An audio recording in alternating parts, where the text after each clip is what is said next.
Piggybacking off what Sanai was talking about relationship.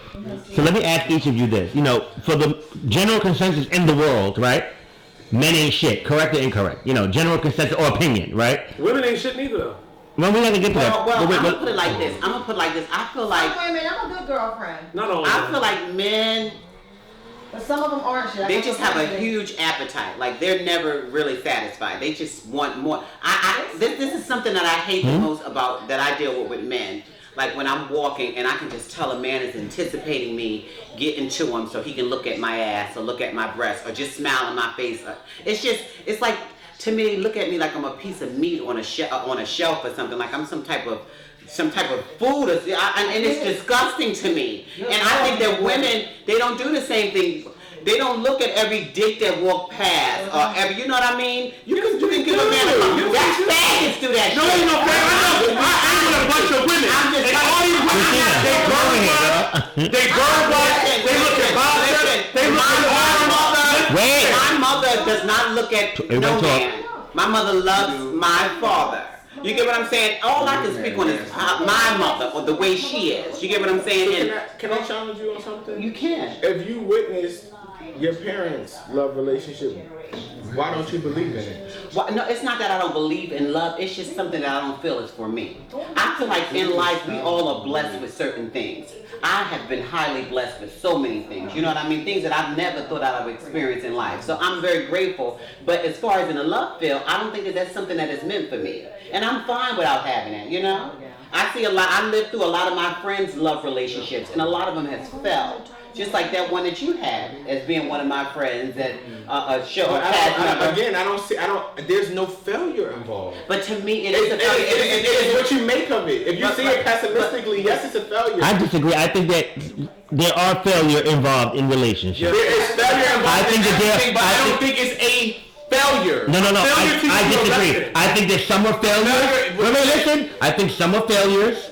Some are an experience. Some are a lesson that we all need at one time, because I've had a couple lessons. Right. I've had a failure, and I definitely had an experience. Okay, well, what I'm saying is, for what she said, my last was it wasn't about. But see, the part I'm saying about as far as failure, that it's not existed. Why is that bad? But see, why is that a bad? That's not a bad thing. I'm just saying it still fell. You get what I'm saying? But why is that a factor and why it's not good? Because that failure, those mistakes are what make you grow. If you don't scrape the knees, you never learn how to run properly. So if you keep avoiding running because you could fall, then you never grow in that area. But David, let me ask you a question. What about people, right, that keep on getting in relationships and it keeps on? The same ending for each one. Themselves. There's something that they're not doing right or they're not attracting properly that's affecting what their happiness is in those relationships. What about me? It's either you're fucking them up or what you're attracting is the same thing that keeps fucking them up for you. But you're not meeting perfect people, being a perfect person, and it never works. It just doesn't add up. And what about learning from your friends' experiences? Where you don't have to bump your head because you see them. I think it aids you, but I think put it like this. It's like when you see your parents go through stuff and you feel like you've learned it, but it takes for you to go into your own relationship, experience it, and then truly understand what it was they were even going through from the beginning. Like you have to put it into action to test it out to say that you've actually learned it. If you say like, you know, like, I know how to jump rope, but you never go get inside the rope, how do you really know you know how? Now when you go jump rope and you successfully jump rope, then you know how to jump rope.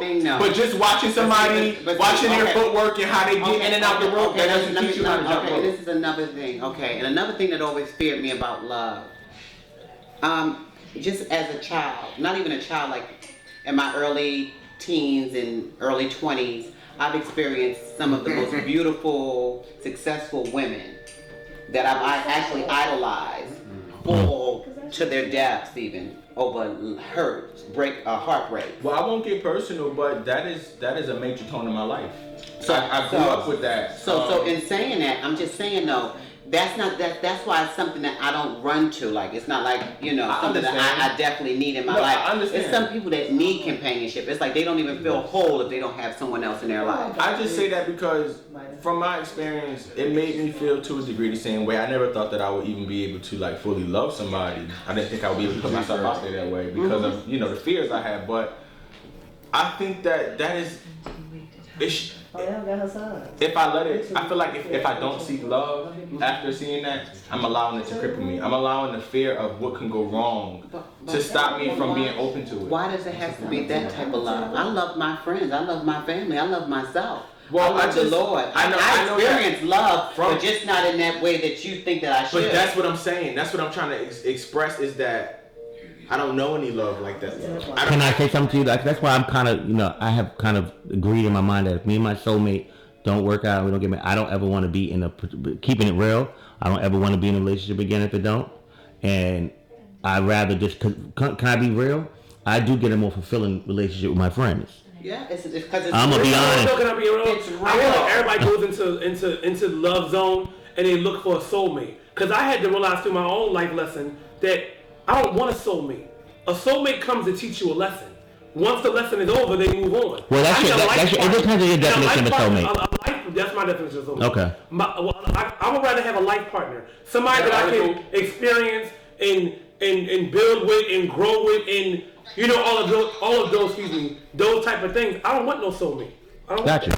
I've had soulmates before, and they come. What the hell? If I had to say that I could never be with one person for the rest of my life, and they had to be over and over again different, I'd be okay with that. Because I would approach it with the idea that each time I'm gonna be a little bit more whole, and I'll walk away with something else that I didn't have before. So as long as I continue to improve throughout the course of my life, I can leave you with that. So question, sex. Is there such thing as too much sex? Yes. Too much what? You said it simultaneously. What about with your partner? Yes. It is? I don't think you should have sex every day. It's overrated. It's overrated. Wait. Do we have a three-way agreement? Sex is overrated. You know it is. Same person. Sex is overrated. See, but it's clear to see that I don't know. You said sex is overrated with the same person? Some people have sex addictions. I don't have a sex addiction, but good sex. So you can have sex with your lover. You can have sex with your lover 2-3 times a day, every day. That's too much. That's a lot. No. How much is too much? I'm talking about like every 2 days or every day. What are you talking about? Every 2 days. What are you talking about? What is that? Too much sex. Too much sex. Whatever too much. If there is a too much, then the question is the answer is What yes. is too much? Well, do you know particularly anybody that can get fucked almost every day? Yes. I have a sister. I do. I ain't gonna say her name, but yes, I know her. She has sex I every would like to day. have sex maybe. If I do it, I would like to have sex maybe Once a week. once or twice or 3 times a week. Yeah, that sounds good. Once or Between twice. 1 to 3. Yeah, exactly. You get what I'm saying? That's enough. You got some weeks and, it's not. and if we do other little things to please each other where it doesn't actually end up in sex, like maybe just a little making out and stuff like that, just to I love that. I love cuddling. I love that part right there, just chilling, watching a good movie, and laughing and joking, and just enjoying a person's company versus the sex part. Sex is like after it's done, it's like okay. It was done. It was done. If there's nothing really there, it's like, okay, am I going to leave or you going to leave? No, who gonna cook? That's something I don't understand. Who gonna cook? Who going to cook? Yeah, who hungry? You hungry? After sex? I don't know. I just don't think I'll ever give into that love thing. I think I tried to experience that when I was younger, then I realized that it's not for me. God has blessed me in other ways, not in the love field. And I'm fine with that. But do you think that it's a possibility that you might be closing off that section? Because if the right does come, and if everything is right, you wouldn't explore it? The thing is, I'm just so content with me. You know what I mean? I love me so much that if in fact I can't find somebody that loves me as much as I love me or more, I can't let you in. I can't play myself.